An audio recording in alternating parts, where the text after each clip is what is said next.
প্রচণ্ড গরমে কম তেল মশলা দিয়ে এরকম একটা যদি মিশালি ঘন্ট রান্না করা যায় তাহলে কেমন হয় বলুন তো। তো বন্ধুরা, এই ঘন্টটাকে রান্না করার জন্য নিয়ে নিয়েছি ডাঁটা, কাঁচা কলা, আলু আর একটা ঢেঁড়স ছিল, ঢেঁড়সটাও দিয়ে দিয়েছি। আপনারা চাইলে কুমড়ো দিতে পারেন, মূলও দিতে পারেন, আরও বেশি স্বাদ হবে। সবজিগুলো লম্বা লম্বা করে কেটে পরিষ্কার করে ধুয়ে নিয়েছি। এবার উনুনে কড়া বসিয়ে দিয়ে কড়া গরম করে পরিমাণ মতো তেল দিয়ে দিলাম, মানে 2 চামচের মতো তেল দিলাম। দিয়ে দিলাম কাঁচা লঙ্কা একটু ভেজে নিয়ে 5 ফোড়ন দিয়ে দিলাম।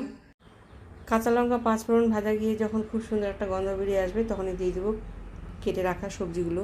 দিয়ে দেবো পরিমাণ মতো লবণ, পরিমাণ মতো হলুদ, আদা জিরা লঙ্কা বাটা। একটু নেড়ে চেড়ে 2 কাপ জল দিয়ে ঢাকনা দিয়ে ঢেকে দেবো 3-4 মিনিট। আর গ্যাসের ফ্লেমটাকে মিডিয়াম টু লো আঁচে রাখবো। 3 থেকে 4 মিনিট হয়ে যাওয়ার পরে ঢাকনা তুলে দেখে নেব সিদ্ধ হয়েছে কিনা।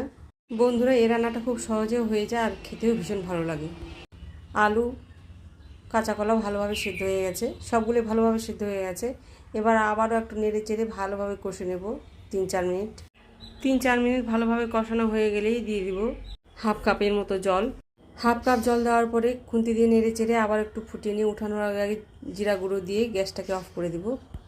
এবারে 4 থেকে 5 সেকেন্ড ঢাকনা দিয়ে ঢেকে রেখে দিব, ভাজা মশলার গন্ধটা যাতে বেরিয়ে না যায়।